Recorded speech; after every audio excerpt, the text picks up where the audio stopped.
Her name's Christine. I like that.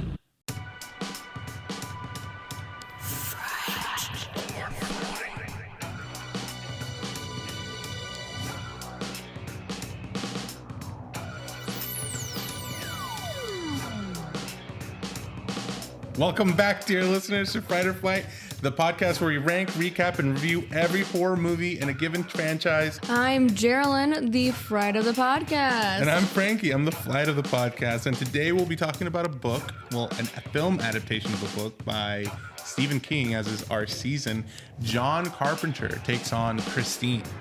Are you familiar with Christine at all, Geraldine? Yeah, I am familiar with Christine. Are you familiar with it? No, this is the first time I've ever heard about it, seen it, whatever. But I know Bailey, her mom's a big fan. Good movie. And her family, they're car people. So they really enjoy automobiles, anything that has wheels on it and goes, not scooters or skateboards, really just if it has an engine in it and it's not a jet ski. But I just want to get your quick thoughts on it really quick, Geraldine, about Christine, the film. You know, like I said, directed by John Carpenter in 1983.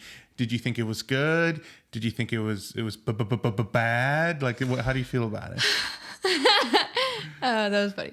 I love it. It's a great movie. It's a classic, and when I revisited it, I was still pleasantly surprised. John Carpenter is a genius, and we'll definitely talk about him more once we delve into different franchises, or maybe even we do an off season on John Carpenter himself. Who knows? But I love it. It's a great time. So you've seen it before. What's your history with it? Like, did you watch it as a kid on TV, DVD? Yeah. And it's a relatively clean movie for a child to watch, other than the dialogue, which I never processed how bad the dialogue was until I was now as an adult, and I was like, oh god, this is really bad dialogue. Well, actually, you know, they intentionally made it vulgar, because when the movie went through the rating system the first time around, they were like, oh, PG-13. Yeah. And the producers was like, oh, we can't have that. No, nobody's gonna come see this movie if it's PG-13. So they were like, just add a bunch of slurs, vulgar stuff to get that R rating, because that's what made the teenagers come out and come see it. I mean, in general, some of the dialogue is also just uncomfortable, but I know that that's also a criticism that people have of Stephen King's work, is that that's true. The people don't talk like that naturally. But I know that's a lot of criticism that people give towards authors anyway. They're like, oh, nobody talks like this. If you had to describe the plot in 3 words, Sherilyn, what would your 3 words be? Unhinged, petty, and creative.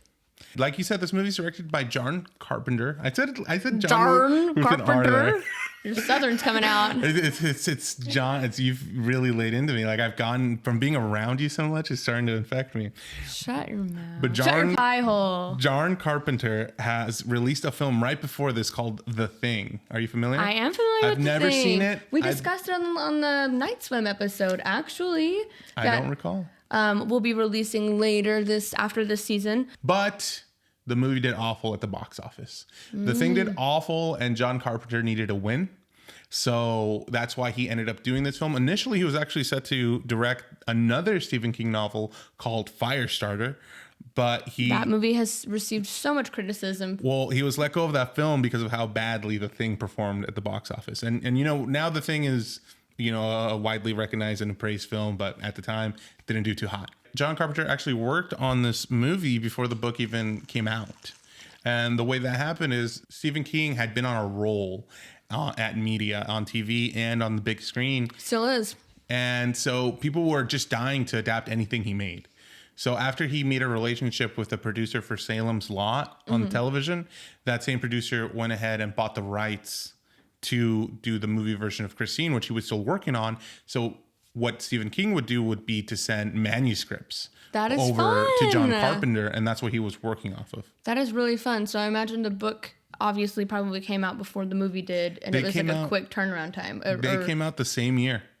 The book came out in April, I think, and then the film in December. So 8 months apart. That's really cool. I like that, though, because, I mean, if people, you know, were anticipating this, because, I mean, Stephen King is like the king of, he's widely renowned as the king of horror. Right. So I'm sure people who have devoured his books were like, oh my gosh, I can't wait for this new Stephen King book to come out. So then as soon as they read it and they found out there's a movie coming out in December, they're probably like, oh shit. It's so crazy, isn't it? Like back to back. But now I feel like it's the opposite.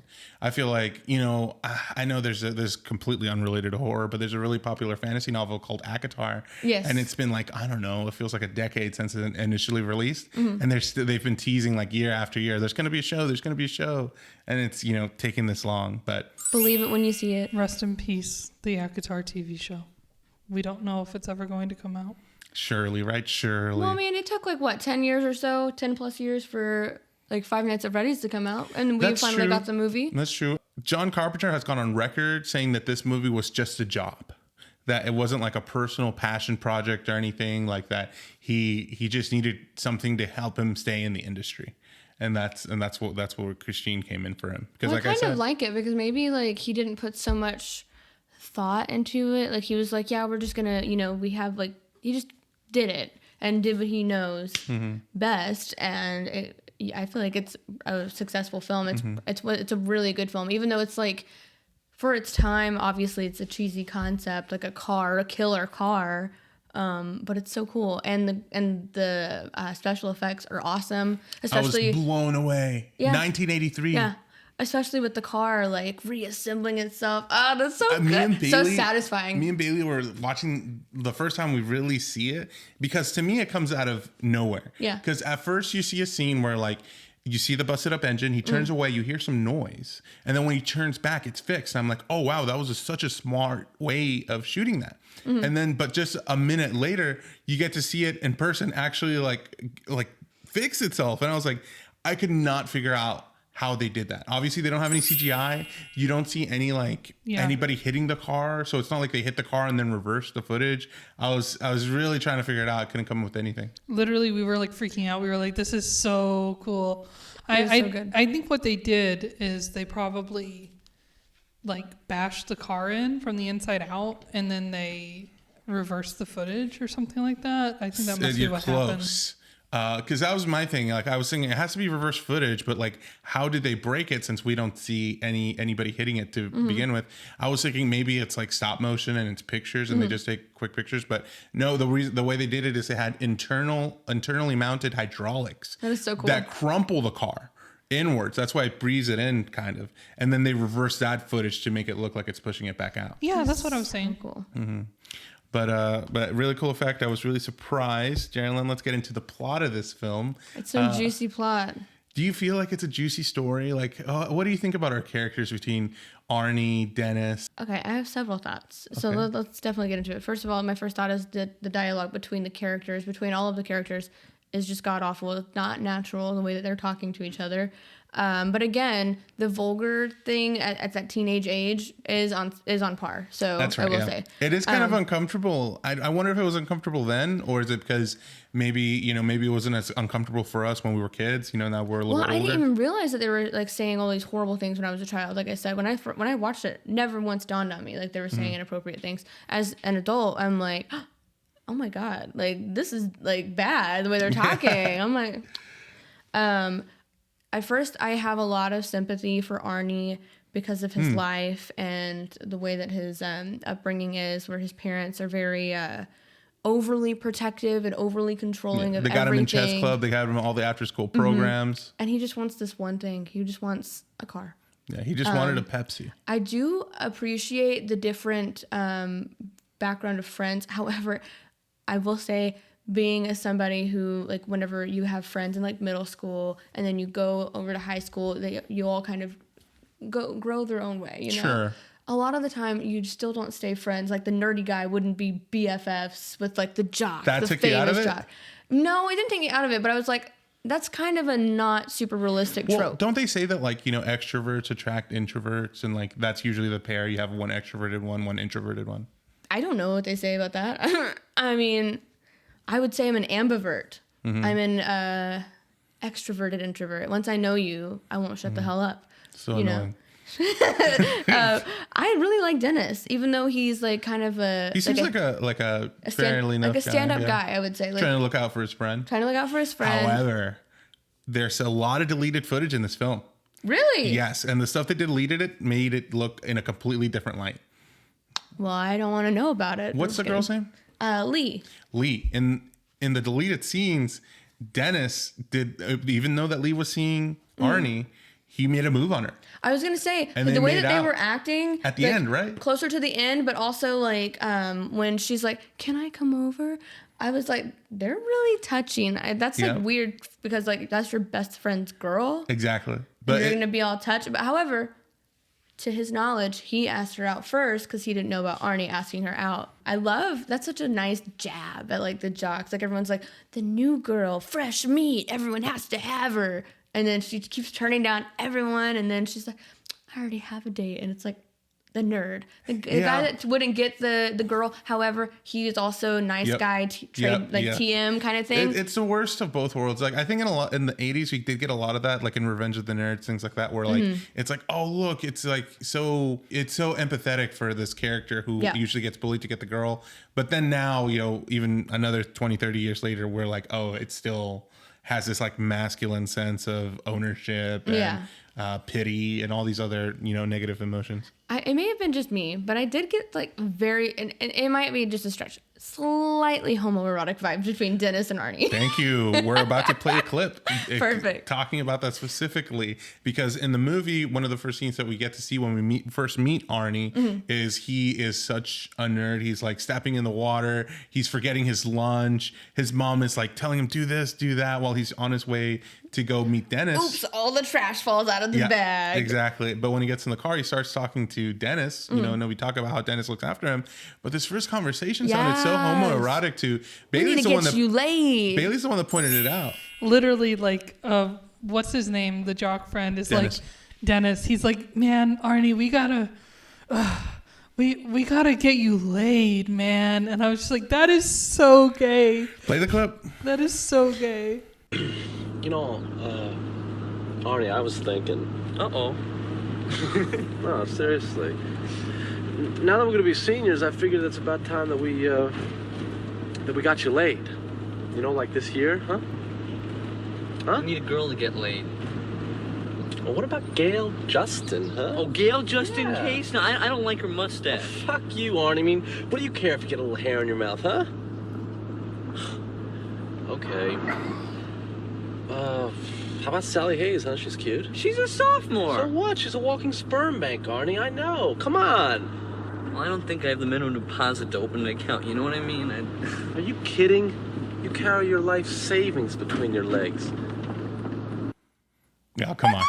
That was so gay. Literally, Dennis is like, we gotta, you know, how about we get you laid? And then when Arnie's like, you need a girl to get laid, Dennis is like crying in like his mind or something. He's like, the whole like, oh, what's wrong with a little bit of mustache? Yeah. Yeah. And just You have your life savings between your legs. Like, oh, okay, whoa, they're man. so gay for each other. Well, Dennis is so gay for him. I'm glad you also picked up on that because as soon as Bailey said it, I was like, oh my God. And like normally I wouldn't pick up on it, but it was just the way that they were talking, and you see it a lot, especially in like 80s films. I mean, it's because specifically, I was a big fan of Euphoria, at least the first season, but you get to see more of the backstory of one of the most horrible characters in the second season, and he was in love with his best friend kind of thing. So it was like the 80s, so it's like, oh, hush hush, because that's typically like you're not really, you know, people weren't really coming out a lot of the time because of the bullying and whatnot. So it wouldn't be unheard of. So I mean, I just picked up on it and I was like, that's kind of weird that you're gonna talk to your friend like that. Well, they get to the school and this is where we first met Lee. And kind of like what you were saying, like just the way the kids are talking are very teenage boy. The way that they're talking about women is just so gross too. She's a walking sperm bank. Stop immediately. Well, here, Bailey, let's hear what their impression is of Lee in the school hallway. What's her name? I don't know. She's in the office. She looks smart, but she's got the body of a slut. Oh shit! Here she comes. She smiled at me. I want to have deep, meaningful sex with her. Go get her, Bemis. Think I should? Yeah, you got nothing to lose but your virginity. Now, I will say that was funny though. It was funny. I want to have deep Yeah, pats. that's so a hilarious. banger line. Yeah. Like everything else about it is awful, but that's a really good What's line. so funny to me is like she's dressed super prep. The way that she's dressed is god awful. I think she looks great. I love the vibe. I love She's the aesthetic. beautiful. But I just think it's Girl. funny that he's like, she looks like a slut. And I'm Yeah. like, she's dressed so prep. so like conservative, moderate, Yeah. like, What is he talking about? Now, know. the actress for Lee, she did go on to become an actress on Baywatch, is the show that she went on to. The actor for Dennis went on to have a small role in Top Gun. nice. And both him and the actor for Arnie went on to be directors, actually. Wait, who was he in Top Gun? He played a random guy for 2 minutes at the beginning of the film Oh, who came dang. up and said, like, Maverick, there's people outside. We should shoot him. Well, at least he was in the movie. Yeah, he was in the movie. But like I said, they did more behind the scenes roles after this film. Well, that's really fun. I mean, you don't always have to be in front of the camera. I will say, I don't know. I mean, I really think that Arnie is, I don't know, something about Arnie is like attractive. You like Arnie? Yeah. Well, okay, it depends. You know who was up for the role initially and who actually was cast to play Arnie? Who? Kevin Bacon. My man, Kevin Bacon. What do you think, though? Do you think Kevin Bacon... Oh, Kevin Bacon? do you think Kevin Bacon... See, you just keep rubbing off on me. I don't know what happened. Darn Carpenter. You think that Kevin Bacon could put oh my God, could pull off the nerdy side of things? No, he's too beautiful. Because obviously he could pull off the other side, the cool and smooth, suave, but He could play the bully. He could play the bully now. yeah, Because, Rapperton. God, they had this bully, Buddy Rapperton, whatever his name was. He had to be like 35. 78, practically. Like, bro, you're so old. Yeah, Yo, but- Venus also looked like he was like 40. I will say, I think it kind of worked though, because he's supposed to be a bully. He's probably dumb, gets bad grades, maybe You know, failed four times. Probably got held back several yeah, times. might be a super senior. Yeah. Can I just wanted to say, you were talking about Arnie being attractive to Yeah. you earlier. He reminds me so much of Link Neal from Oh. Good Mythical Morning. I see think it's that like from the Rhett and Link. glasses and the I can and see the that. hair and If the I'm being face honest, shape. especially early on, he gave me like "Don't come to school tomorrow" vibes. Personally, Yeah, but this was before, yes. that happened. So the worst thing he has to Yikes. worry about is somebody bringing a shiv to school. I think it's so funny though that like it's the stereotypical 80s. Here, put on glasses. You're a freaking nerd now. And Yeah. if you want to be cool, put on a jacket. You know? And take I'd the be glasses like, off. my calculations are correct. Yeah, like, exactly. Kind of thing. Yeah. Oh my gosh. So stupid. That's how we were back then, you know. But I mean, this trope is always an interesting trope, like the bullied kid gets their revenge kind of thing. It is kind of tiring, but this is like the start of that trope. I mean, we see it, we still see it now. But Yeah, he is I mean, like the end all be all of that. I mean, trope. it's nice to see them gain their confidence, and it's obviously false confidence from the car. Mm-hmm. I still don't fully understand, and maybe there's more context in the actual like book about that, like where the powers originate from, anything like that. Oh, okay, yeah, we're definitely gonna go deep dive. We're gonna talk about some comparisons between the book and the adaptation here in a Because I was bit. gonna say that is kind of a mystery to me. Like, what kind of powers is it feeding Arnie? We don't really get to see the start of it either. It just kind of Right. happens like really quick. See, So I'm glad you brought that up because that really comes into the fray later. Can I share a theory? Okay. I don't know anything about this, so you'll have to prove me right or wrong. Okay. But I have a feeling it's briefly mentioned that the first person that we know of to have died in the car was the wife of the man who initially bought her. Okay. And or like a woman essentially was killed herself for the first time in the car, and I think it was that woman possessed the car. You're very close. I think that's what it's gonna very be. close to what happened in the novel. okay, fun. Love that. Yes. To finish off the Kevin Bacon bit, by the way, the reason he wasn't in this movie is because he got called up to do Footloose. And he departed from the film, and that's why he wasn't in this. And he actually felt so bad that he sent in a letter to the crew saying like, "Hey guys, sorry I had to leave." But the crew was completely understanding. They all thought that it was going to be great for his career. Yeah, and and ultimately, it truly was. yeah, if he stayed on, we wouldn't have Footloose with Kevin Bacon. I mean, but he's also well known in the horror community as well, which we'll definitely get to that. Okay. His one of his first roles was in Friday the 13th. Oh. Crazy. Okay. Because it's so weird. It's one of his first roles, and it's so weird to see him that young because it's like, whoa. But my man, I love Kevin Bacon. He's just so He's a good. delight. There's a theory that you can connect every single person. 7 Degrees to Kevin Bacon. It's so true though. It's so true. Well, let's get to actually meeting Christine, right? When we find Christine, she's at this gentleman's yard. She's really beat down. A good old grumpy old man kind of guy. Yeah. Harbinger. Yeah, like a harbinger. Yeah, it's always like some hillbilly old man. Yeah. So like, what's he got against the hillbillies, huh? Oh, it's not. Well, it's the whole community. Yeah, what do they got against hillbillies? Them hillbillies be what they knowing got them against things. Appalachians? Yeah, huh? that's what it is for the most part. They're like, there's freaky people up in Appalachia. They Yeah. know spirits and things like that. And Arnie is just absolutely astounded by this car and wants to buy it. Dennis kind of tries to keep him from buying it. He's like, oh, this thing is a piece of junk. I mean, and $250 in the 80s is a lot of money. Yeah. Yeah, it was a lot. I was looking at it. I was like, this car's worth $25 in the 80s. And he said $250, and I was like, what? Yeah, but apparently it smells good on the inside, as does the gentleman say in this clip. She had the smell of a brand new car. That's just about the finest smell in the world. Except maybe for pussy. I love a good brand new car smell. Yeah. That's so weird that they would just throw in those random a lot of ass, vulgar like, stuff. Yeah. Yeah, I'm like, okay, who asked? Yeah. There's a good time to mention, there's a time difference between where Christine was made versus at the time of this movie supposed to take place in, because it's a 50s car. That's why it plays rock and roll music all the time. And from the beginning of the film, we see it like evil, basically, where like it hurts, it chomps down on somebody's hand and it kills somebody else inside the car because they got some cigar ash on the seat. Loved it. She's a petty killer queen. Yeah, we love Christine. That is a sentiment I heard from big fan Bailey's mom. Like she was like, she likes a story a lot because it's kind of a revenge story. Yeah. But I mean, that's what I want to know is like, we get to see it from the manufacturers, like they're like in the factory, like finishing up these cars. So like, to our knowledge, it's a brand new car, but we don't know the history before Arnie gets it, So it's like, why was it already evil? You know what I mean? So that's where like the thought, like the plot is not like clicking in my brain, where I'm like, how would it already be evil? Well, we'll get to that. Don't worry.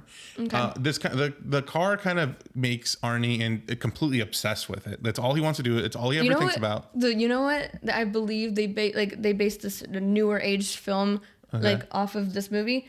Where they got the idea, Spider-Man 3, clearly. All right, when he starts turning evil, starts doing that little dance he does. Yeah, and he's like all nerdy with like his, they have like a whole Spotify playlist for like the Spider-Man walk. Yeah. They do.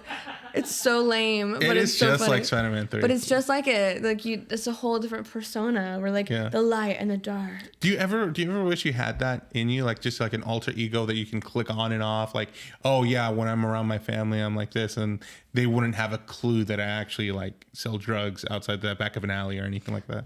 No, because that would be too much stress for me to live double lives. Yeah. I'm not of that kind of nature. They always mention it in movies and shows, like a secret family abroad. I could never. Like, first of all, my one life is so stressful that because of me. So, like, I could never do that, ever. Yeah. Like, you're you all the time.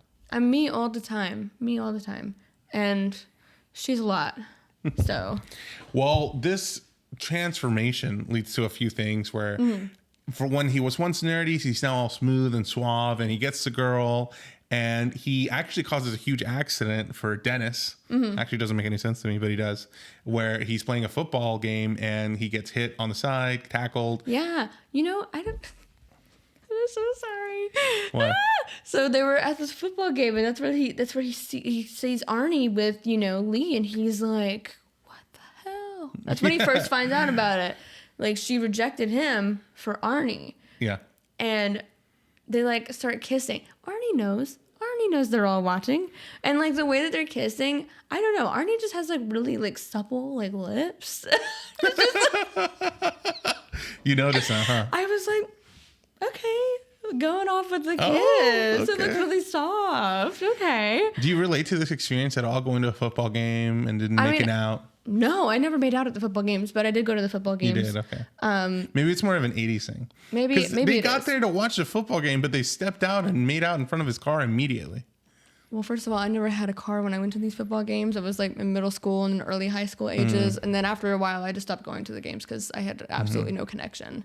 So Now, I do think it's interesting, like I said earlier, that Christine is about 20 years older than this film. And at the time, a car lasting 20 years from the 50s, I mean, that's a feat of itself. But also, hot rod. It is a hot rod. That It is a car hot is rod. beautiful. I would totally drive one if I could get one. I think it's a 1957 Plymouth Fury. Plymouth Plymouth? Fury? And I think they were made, I think it was either 1957 or 1958. And the reason Stephen King chose his car specifically was because they were a forgotten car. And like it's not a car that was brought up at all. It's cars that you couldn't find very often. Yeah. But the ironic part of that is since he included it in his novel and therefore in the movie, it's now like a really it's made a name for itself. You know what? You made a Cars joke earlier. I actually think that Flo from the Cars movie is a Plymouth. I think she might be. It's all connected. I genuinely, I think she's even got like the V on the front, Yeah. like Christine does. And I bet it was actually influenced by this movie. Yeah, I wouldn't be surprised. I mean, I don't know how many cars from film are more popular than Christine, you know? A total of 24 cars were used for the filming of this film. Wow, that's a lot of cars. It is a lot of cars. And on the $10 million budget, $1.5 million of it were spent on just the car alone. So how many of the cars were burnt up in that one scene? I have no clue. I will say, though, that all the stunts in the film were done by the same person, including the car on fire was being driven by somebody. Wow. Yeah, I know, right? That's sick. Yeah, dedication. I think a lot of those shots where you see the car in flames just completely engulfed still hold up today. I mean, they look amazing. Oh, yeah. They definitely hold up. I was literally, like, I'm sure it's just covered in, like, petroleum jelly or whatever they use to light things on fire. But, like, it looks so cool the way that they have it. And what's on scarier fire. than a car chasing you on fire, you know? True. But also, like, you really think you're gonna like win that battle? Sorry. Well, what you were going to say is that it's fucking stupid that every time that one of these guys tried to run away from this car, they were running away on the road. It was strange. Why are they in the middle of the road when Right. they're trying to run away from a car? Create obstacles. The car can't go around corners that great. Yeah. I mean, she fits though. She says if I fit, I sit, and she forces her way through. Such a good time. I love it. She's so petty. Well, now that Arnie's a little more suave and smooth, he's ready to go on dates. So he takes Lee out to like a drive-in theater to go on a date and to see the movie. I was so shocked by this scene too. You? Yeah, because like I don't know, I don't often see like he's getting they're both getting handsy with each other. You know, young love, whatever. So we see that, but like I don't often see like the Groping, I don't know. yeah. On the like the girl touching the guy that often. Normally you see it the other way around. Like the guy. This movie's really getting grabby. more- I mean, early on when we saw a Really? bullying Yeah. scene where Arnie was getting it done by like 4 different people were all up on him and his lunch. The way they attacked him was a gentleman, I think his name was Mooch. He took his hand, Moochie or something. Moochie, and he just grabbed his junk and squoze. Yeah, I And was I had like. a verbal response to that because He I was did, like, he "Dear did. Lord." Also, homoerotic again. Why are you grabbing his penis? That's the first thing you're gonna grab. That's. I mean, If he hadn't okay. died in this movie, though, I think he would have gone on to become the CEO of Apple or something. Because I mean, that kind of confidence, Jesus. I wish I had like Arnie's confidence at the end of this movie. Like, Yeah. although I don't He was like a little delulu. He was a little delulu. Yeah. Like I'm like, you ain't that cute, boy. But like, also his clothes change. Love the style, babe. Like, you like it? The red on him looked very good. Do you think somebody could still rock that today, or do you think they'd look a little? No, I don't out like of the place? vests with it. The vests were not a move. But don't like 'em? but the collared shirts made him look really, like really We cleaned need up. more men to wear tight leather pants. Yes. We need, like tight, high-waisted leather pants. Not like Ross though No, from Friends. Not that no, episode. no. Ross Well, that's is- kind of what I no. want to ask. Do you think like me and Patrick could pull that off if we went into like the With mall? the right styling, yeah. Yeah. No, just like us shopping for it, us putting it on, not being like, somebody else who knows about fashion. You'd have to get like a nice shirt to pair with it, and maybe it would look okay. Do you think it's more likely that we'd look great or we'd look funny? Probably funny. Funny. Probably See, funny. yeah. See, I don't understand its command. It has to be styled correctly.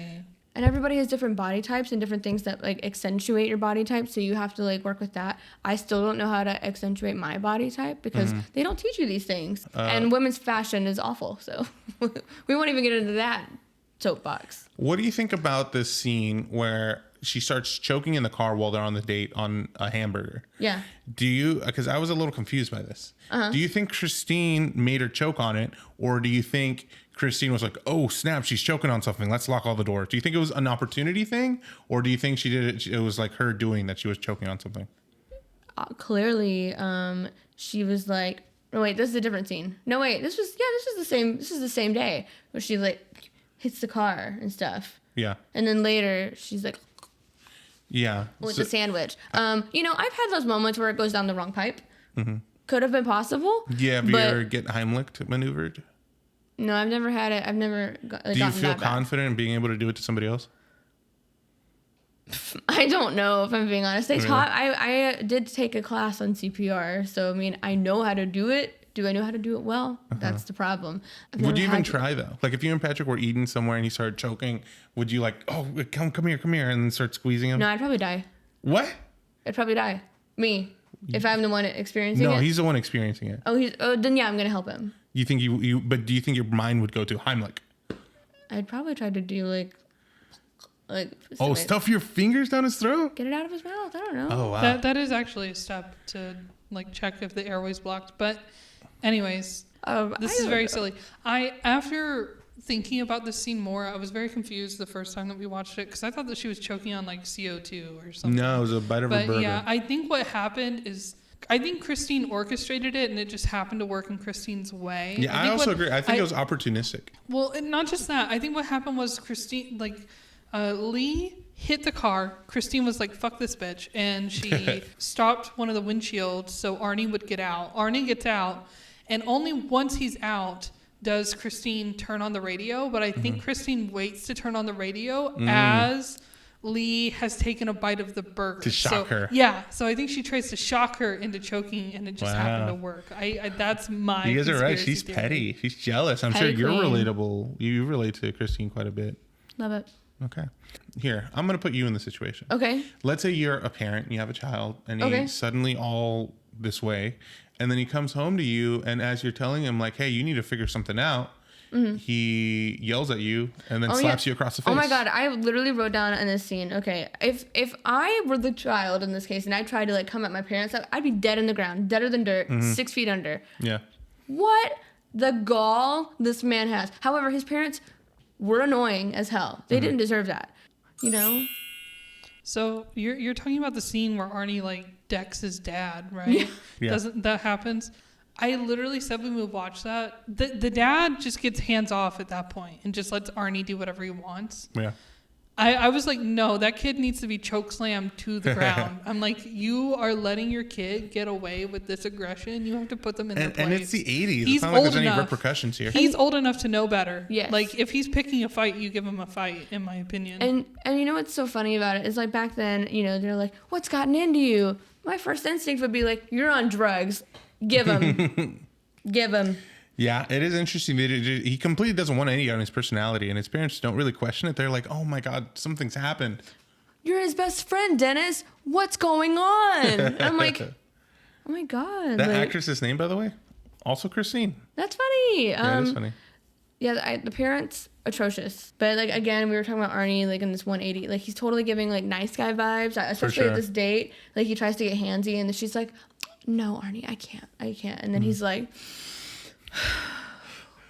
and I'm like, bro. And I will say, props to the actor. Whenever he visits Dennis in the hospital, he's so weird. He's so weird. Psychotic. Yeah. He kind of laughs like, like you almost feel bad for him when he talks about Moochie being like crushed to death. Yeah. Yeah. I mean, I do think that he, at this point, I think he knows there's something up with the car, but I don't think he knows that she's actually like killing people. Yeah. Well, let's talk about that a little bit because the whole reason Moochie and Rapperton ended up passing away at the wheels of Christine is because when Arnie was trying to fix up his car, he finally got it fixed, but he shows up the next day, it's all busted up because the whole gang of bullies came in and just completely destroyed his car.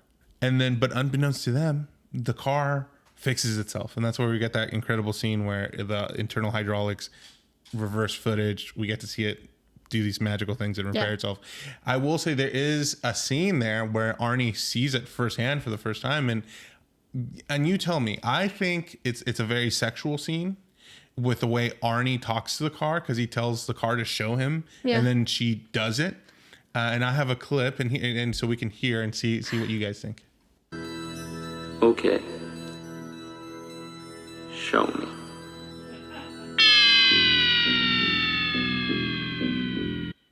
He even sounds like a nerd. Show me. You know what's really good about this, though, is John Carpenter's music. He's such a king. Yeah, he does his own music in his films, and they're great. They're very synthy. They're very... Oh, God, so good. Bunch of great noises. His son also does music as well, and we'll talk about that at a later date. Okay. Bailey, what's the name of... I have one more clip, right? Fuck. Brand New Car? Did we play that one? Yes. She had the smell of a brand new... No, that's it. That's all of them.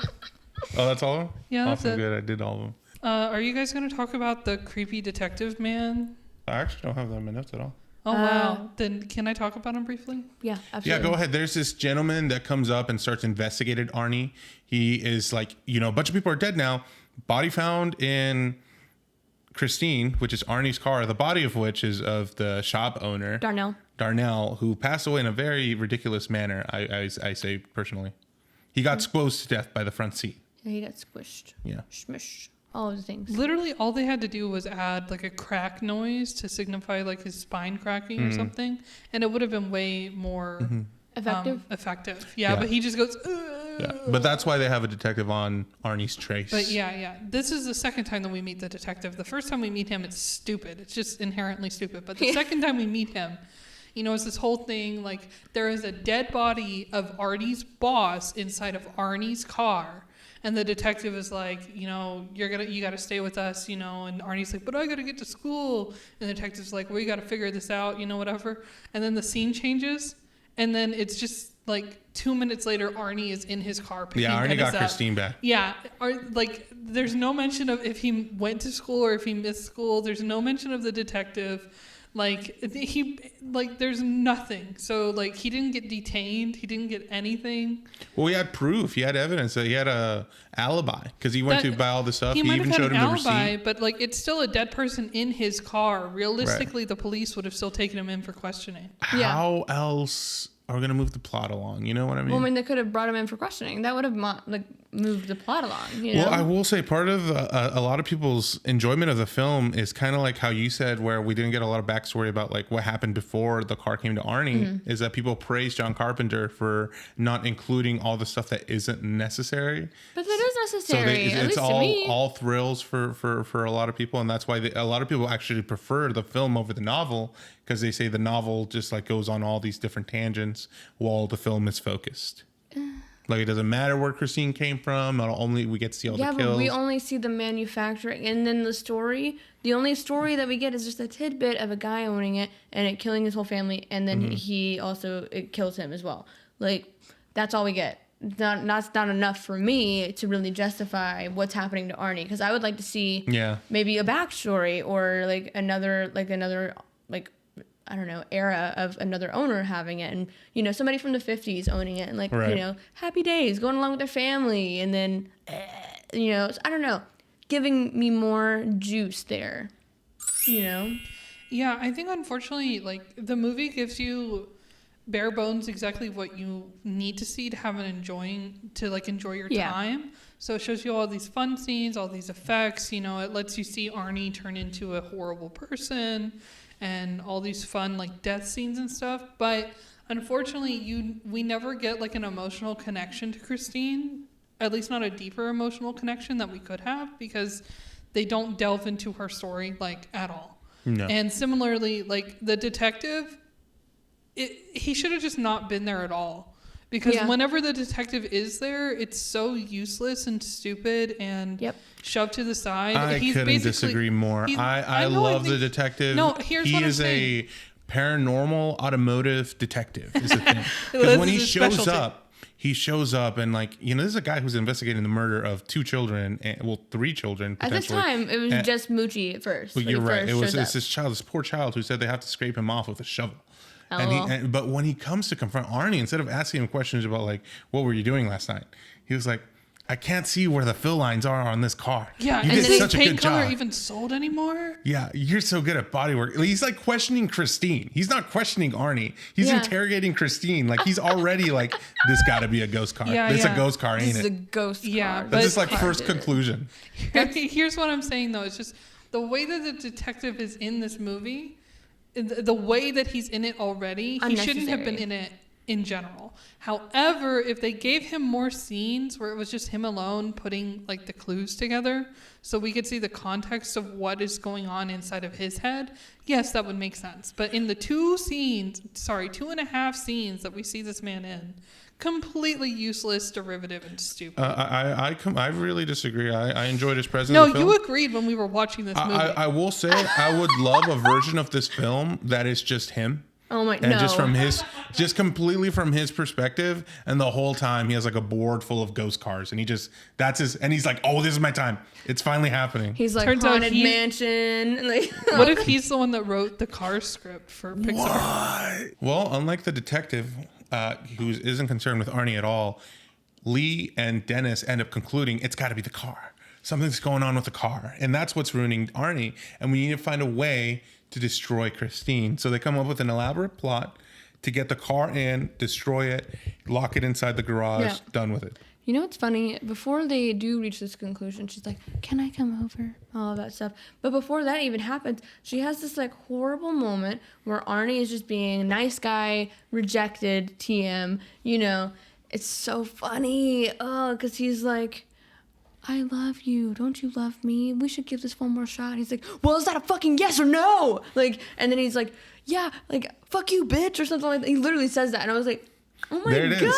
That's the trope. That's a whole nice guy. Funny. Yeah, because they just act like that. And then as soon as you reject it, it's like. But I do feel bad for Lee because it's like, she's young, she's beautiful, she's smart, all these things. No, I agree with the first two, not the last one. What? She is not smart. Like, and I'm not saying that she's one of the first people to come to the conclusion that it is a possessed car. She is, but at the same time, she's. I was telling Bailey in the middle of this movie, you cannot convince me that Lee is a character in this film. Yeah, she's not a character. She is a plot object. Yeah. She is like. It's unfortunate. Yeah, I mean, obviously, and this the book was written by a man, and the film is being written and directed by a man. So it's like.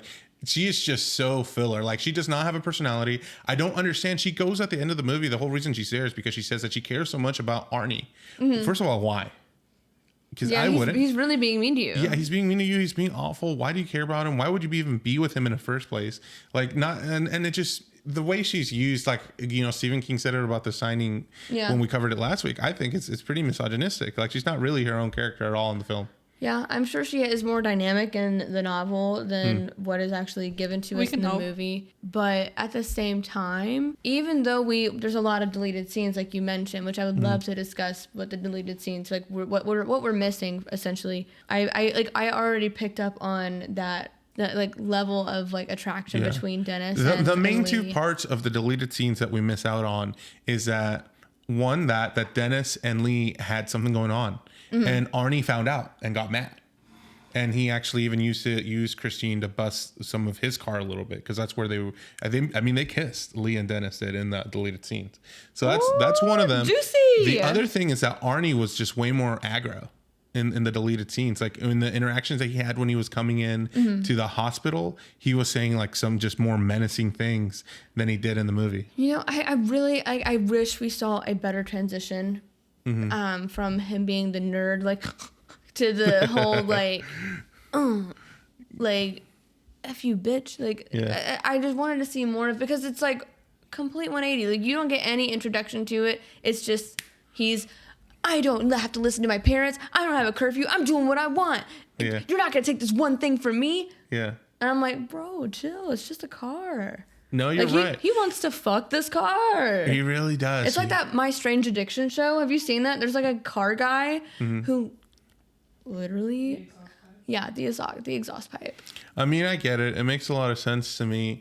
When you're a teenager and you have a lot of rebellion, and like you were saying, when you're pushed into a corner, your parents keep making you do this. He just wants this one thing. Like, I don't know if you're familiar with the Suicidal Tendency song, Institutionalized, but in that song during the bridge, it's the guy just yelling, I just want one Pepsi. That's all I wanted. Just a Pepsi. And that's why he ends up going on this whole spree of like, now he's going to therapy. Now he has to go to like the church. He has this line where he says, when I go to your churches, when I go to your schools, and he's complaining about how everybody's viewing him as crazy when he's been following what everybody's been wanting him to do this whole time. Okay, so I definitely think that Arnie here was just at its breaking point for sure. And I get it. I do.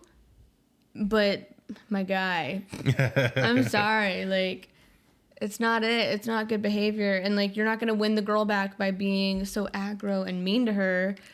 And she's just like, I care about you. But why? You know, I don't get it. Well, I mean, to our knowledge, we don't know we haven't really seen them go out except for the one time. You're right. Or at the football game. So like 2 times, actually.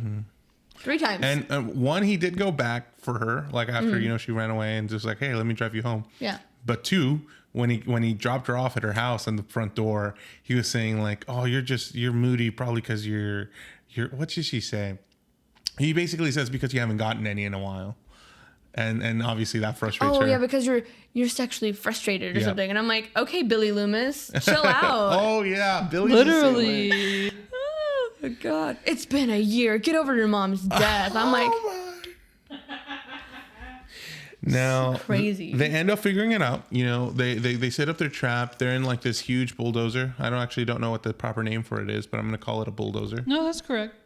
And they plan on destroying Christine, but to their surprise, when Lee goes and to close the garage door or to get into the office to prepare herself to close the garage door, Christine is already there. Her headlights turn on, and I was jump scared during the scene. You were. It was like, so funny. So this movie did give me at least... You didn't expect it? No. Did you? I was literally over here saying like, oh, Christine's going to be there. Oh I was like, gosh. Christine's going to pull in just right I this didn't moment. see it coming.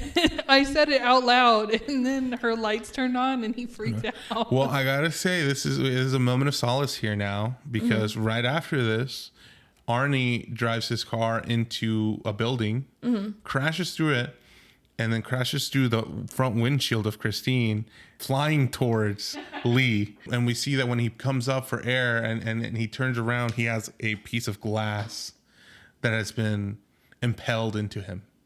And he gives one like gasping breath as he pulls it out. Do you really think that would have killed him? Yes. I just feel like it was really dramatic.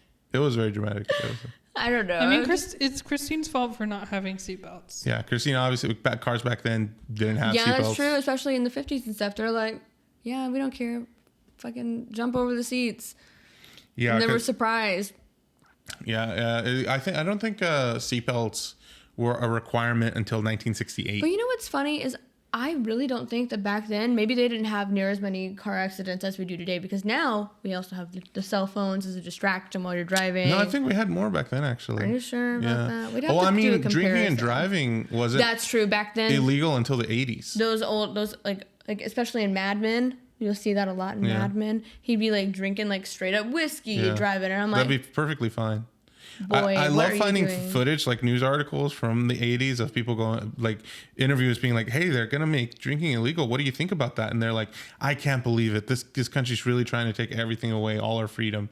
And I'm like now it's shocking because of course you're not supposed to drink and drive. But back then, you know, it wasn't the case. Everybody did it, supposedly. You know what's funny is like, I think, didn't they also raise the drinking age? Didn't they raise that? They might have, yeah, from 18. Or I heard that they were proposing to do that, to like raise the drinking age from 21 to 25, because that's supposedly when your brain is more developed. For women, yes. For women, okay. Well, look at us.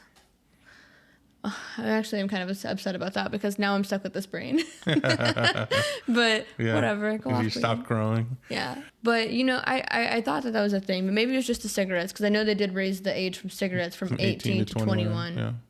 Which I'm not upset about, because cigarettes and vapes and all that shit, they're gross. Well, I say that now as a sober person, but when I am drinking, I'm always like, hey, can I hit that? You're such a hypocrite. You've always been a hypocrite, Geraldine. What can I say? They do end up destroying Christine with this bulldozer. They run it over It's so satisfying. 5 million times. Yeah. They completely squish it. Hard cut to the next scene where she's just a cube. Yep. That's been It ran reminds me of through. Monsters Inc. I was just about to say that. He's like, boo. And she's like, Mike Wazowski. There's something I don't get about the scene at all. It's a detective shows up again. Yeah. And he's like, yeah, damn shame that Arnie died. Well, you kids did a great job. If I was a detective, the kids did it. These 2 kids killed Arnie. They killed all the other people. Arnie had an alibi. Literally, like if he knew anything about doing his job, Yeah. he would have been like, oh, No, but he was it like, makes oh, well, sense. obviously it was the ghost car. Like he's completely convinced He hasn't that it was a seen ghost any car. evidence. No. No evidence whatsoever. Yeah, to Like, prove it wasn't this taking car. photos and nothing. Like if you were what, ever... you had a whole forensics team out there, like sweeping the car. Yeah, well, like, if you were ever on trial for murder, this is the asshole you want to be investigating your case. Because he's like, must have been ghosts. yeah. It must have been the car. God. Yeah, but I do like him. We do see a little movement, little scary part because from the cube you see a little piece of it move, making it seem like maybe she can still do kind it. of neat Okay. if somehow we get a movie set in today's time, where And it'd be like a Christine is- 2001 Prius. no, a and Toyota it's Corolla? still Christine, but she somehow like unraveled herself from the cube because she's a ghost car and she can fucking do that shit. That would be cool because people our age driving or like at high school age or whatever driving old cars not as common, so that would be fun. So you wouldn't like it if they did a remake and it was like a smart car and it was like a Tesla instead of... That wouldn't make any sense. It Plymouth. would need to be Christine. Well, I will say, so that would be the implication, though, like 20-year difference between 57 and 78 when the film took place. Like for us, it would be like a 2003 car. If it was like, if the time stayed the same. My first car was a 2002 car. See, so it could My have been first that. car was a 1998 car, but it was bad. But I would prefer for it to be the OG Christine Plymouth Me too. Cruiser or whatever it was. You don't want a Corolla, No, I wouldn't. a 2000 no, sedan. But the only problem is that if you get the original Christine, like those model cars, like I'm sure there's God. like 3 that still Well, exist right now. out of the 24 that were used for this film, only 2 made it out running. Yeah, so like, and who knows if those 2 are still out there? Well, and I'm even one sure of they them could is- probably do some prop stuff. One of them is has it killed anybody? Well, I did want to ask you guys that about that in general. Like, there is one actually that this gentleman who bought one of those 2 cars takes it out to shows, and you can go Yep. to like horror events, and you can meet Dope. Christine in person and its handler. And I just wanted to ask you guys if he offered you guys an opportunity to ride with him and Yes. Christine, would you guys do it? Absolutely, I would. Absolutely, hands down. Becca Bay? Well, here's the thing. I would respect Christine, so Okay. I wouldn't be in any danger of Christine because I respect her rights as an individual. So you'd go on the ride? I'm not saying I would go on the ride. I'm just saying that You I know would what I would appreciate say? her. I'd say- I would give her a nice pat on the hood and be Okay. like, "You are a very pretty car, and I hope everybody respects you because it's what Okay. you deserve." And that would be it. And I'd also ask for Christine's consent to ride in the car. Can I have a ride in you, please? And then I would, maybe I would start throwing some music. Treat on her the like radio. a modern 21st century woman. Yeah. You know? Absolutely. And then I would also say, do your thing, cuz. Yes, I love it. Now, you're talking about it being remade. They are working on a remake right now. Really? Yes, being produced by Blumhouse. Yay! Apparently in June of 2001, Sony Pictures Entertainment and Blumhouse Productions announced the development of a remake of the film with Brian Fuller penning the script and directing. So it's been a while since we've gotten an update. You know how these things are. They stay Yeah. in development for forever. So Here's my thing. It would need to be a continuation of the story because that's where it leaves off, right? So it would need to pick up like years later, like maybe a youngster is doing like detention kind of stuff or some sort of like volunteer work at the junkyard that is still there. Hire me, people. I could help you. I could help you tie the knots to the story. Well, the book here. Let's go ahead and move on to the next section of book versus movie and, Okay. and doing the comparison and contractions. Contractions. You're screwing me up right now. Compare and contrast. Comparisons and contractions. Just compare and contrast. We're going to compare and contrast the similarities and What, differences. what do you That's have what we're with all doing. comparison and contractions? Contractions is birth. You're Well, some words can mean different things, you know, like read, read, read. Let's I don't continue. know what you just said, but contractions is technically the correct word See? for what you're trying to say. And that's another woman betraying you right now. It's not betraying. It's fine. No, it's a grammar lesson. But anyway, That's okay because I don't use it in the ing form, so that's fine. ING form? Yeah, Do you mean comparing. past, present, participle? Is what you mean? Yeah, future, like I don't know future what I tense, just said. present tense. you guys, past tense. okay, we're drivel. Dribble. Back to the No, pH balance talk, I drivel. see. DRIVEL. Read I a don't know book. what she- Well, talking about books, this movie is different from the book that it's based off of. The main one, y'all, in the book, the car is possessed. And Okay. in the movie, they kind of show it off as like the car is evil from the factory. Like, I mean, they literally depict a couple of factory workers being killed because of Christine just being an evil car. Well, in the book, that's not the case. In the book, the car is actually just being possessed. The car does not have a mind of its own. It's actually being possessed by a gentleman named Roland LeBay. Okay, interesting. And he was the owner in the 50s. Okay. And he died in the car. So then he possesses a car. He's the one that's driving the car. Interesting. And he's the one that possesses Arnie. And that's why Arnie starts looking like a greaser. Because Roland LeBay was a greaser in the 50s. So that's where he gets the look from. Okay, that makes sense aesthetically, but I would much prefer it if it was a woman who possessed Christine Because that it makes more sense. because I want it to be girl power. That too. Yeah, that does make sense. I will say the book's a lot darker than the film. Like in this movie, you know, Arnie's led up to the climax of the film and then dies tragically. Yeah. You could argue if it's tragic or not. Well, in the book, Arnie and his mother die in a non-Christine related car accident. That's kind of lame. And it's not even like it's not through their perspective. It's just kind of mentioned later on that, by the way, they're dead. Oh, okay, great. But the car is way more ruthless in the novel too. Like the way it kills people, it like completely destroys a house, trying to kill people. Christine, you naughty girl. And the book ends a lot more openly, where like she's not a little cube. She's like still on her rampage and like on her way to kill more people. See? And the book also does a little like, you know, Harry Potter 30 years later thing where Dennis ended up becoming a school teacher. Mm-hmm. And he finds out that, you know, Christine is still out there and might be coming for him.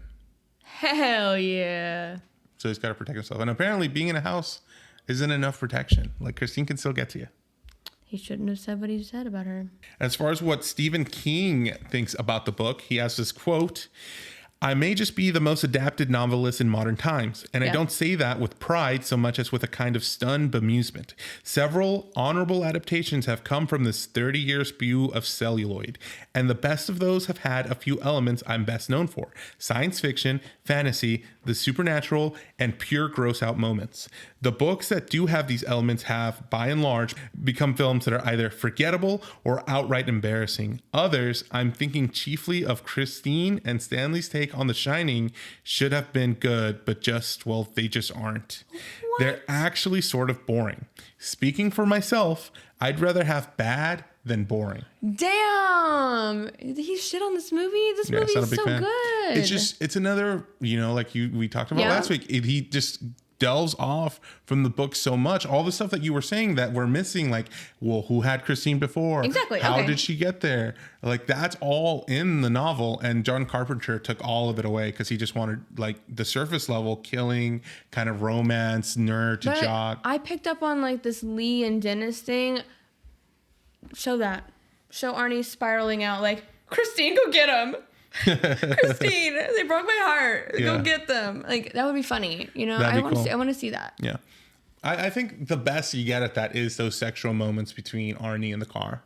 And that's the closest you get to really any kind of relationship with them. You can obviously tell that Arnie's desperate. Like, He's like, baby, nothing's changed between us. Please. Yeah. Like, weird. Stop. Yeah, he is very strange.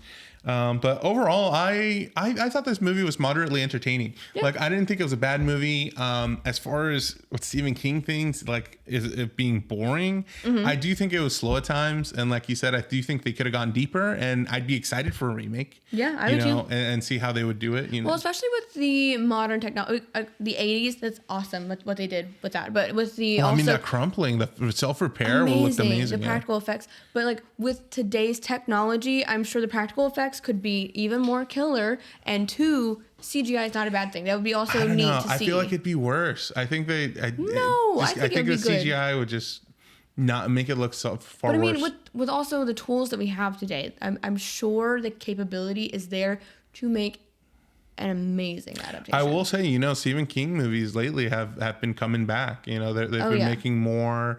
They've been making remakes of old movies that they've already made in the past. He is also very outspoken on his Twitter, which I love. I love following him on Twitter and stuff like that. He will praise like other horror movies. Like, so he's also just very like, you know, well versed in all of the other horror movies that are out there, which is really fun. So if he says something's good, I trust his, like, he's so well renowned that I trust his opinion. Okay. So. Well, that's Christine. Do you have anything else before we get to rating it? No, not really, other than it just would have been cool to see that, you know, downward spiral of Arnie, because we don't get to see much of it. So I didn't have much of a connection to it. It was really random.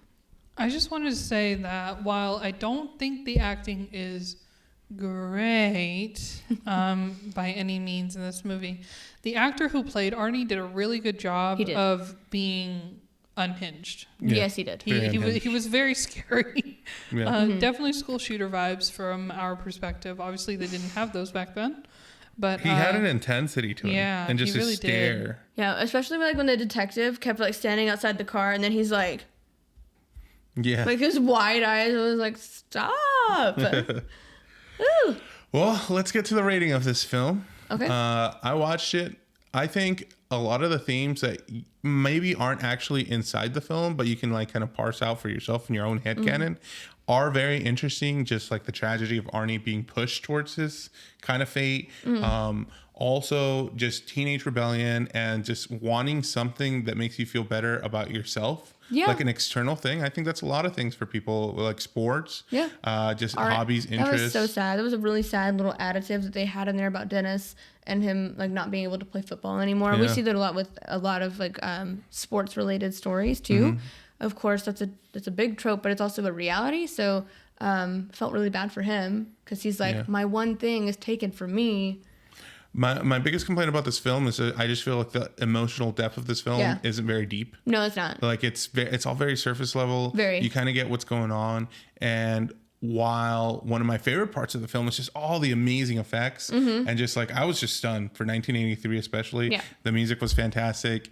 And for all the good parts of this movie I think somebody would be better off just watching clips of the best parts on YouTube than watching the whole like 2-hour long film. But that being said, I'm glad I watched it. You know, I know a little bit more about American film. I mean, John Carpenter, legendary. So out of 10, Geraldine, what did I give The Shining? You gave The Shining a 7. Out of 10, Geraldine, I give John Carpenter's Christine a 6 out of 10. A 6? That's really 6. Low. I'm going to give it... I'm going to give it a 7.5 as well. Because here's my thing. For the time, amazing.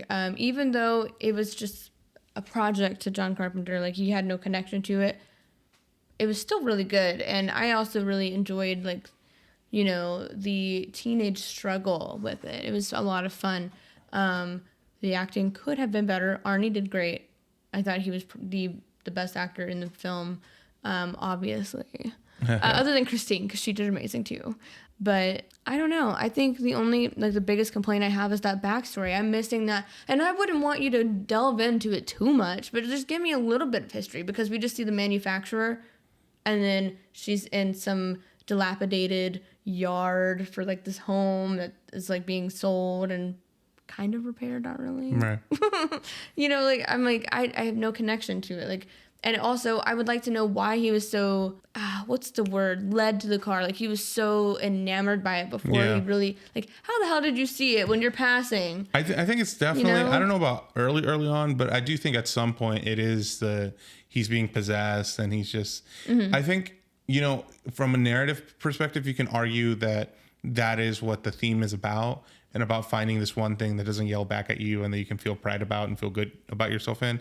And from like just in the film, you could argue that, I don't know, the ghost is the one that pulled him in. Maybe its previous owner was in a similar situation, and it attracts people like that. You know what I will say? It is like a tragic kind of, ending in the way that, you know, this thing has driven Arnie to madness to the point where it leads to his demise, to his death, because he let it consume him, having this one thing. So that was kind of a fun, if you want to look at it in a deeper lens, because it's not really that deep. No. It ain't that deep, hun. But I don't know. I had a lot of fun with it, and I think it's still a well-renowned classic. And all of the other parts of it, the practical effects, the music, the tone, a lot of the frames that we get, I thought they were great. It was awesome. Awesome, like, filmography, you know, filmmaking aspect, you know. Okay, well, I agree. I think the cinematography and a lot of just the filmmaking was fantastic. It's mostly the narrative storyline that I had a problem with.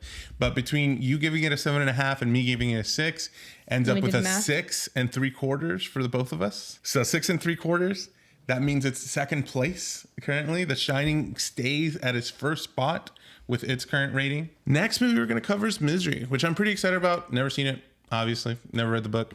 But I've heard a little bit about it, and I've seen it teased. Like, a lot of these Stephen King novels have been referenced in like shows and stuff on Family Guy. And I'm excited to see what the movie's like. It's fantastic. Stellar cast. I can tell you it's probably one of the most loved of the Stephen King movies, at least in my opinion. I love it a lot. It's one of the higher up ones that I would recommend to people to watch. So I'm excited to watch it because I love the actors that are in it. So me too. Thank you guys for watching. I hope you like this season so far. We were a little harsh on The Shining last week, I think, you know, but it's just our opinions, guys. You know, don't get, you know, we love your opinions. And if you want to share that with us, let us know. If you want to yell at us, go ahead. We have an email out there for you guys to send us. Send us fan mail. Send us hate mail. Yeah, send us hate mail. You know, go ahead. Do it. We love our haters. Yeah, well, thank you guys for listening to this episode. I hope to see you guys next week. Goodbye. Goodbye. Bye. Thank you for listening to Fright or Flight, a Live Oaks Village production. This episode was hosted by Geraldine Johnson and Saul Alberto Arizmendi Ochoa. Editing and music composition by Saul Alberto Arizmendi Ochoa.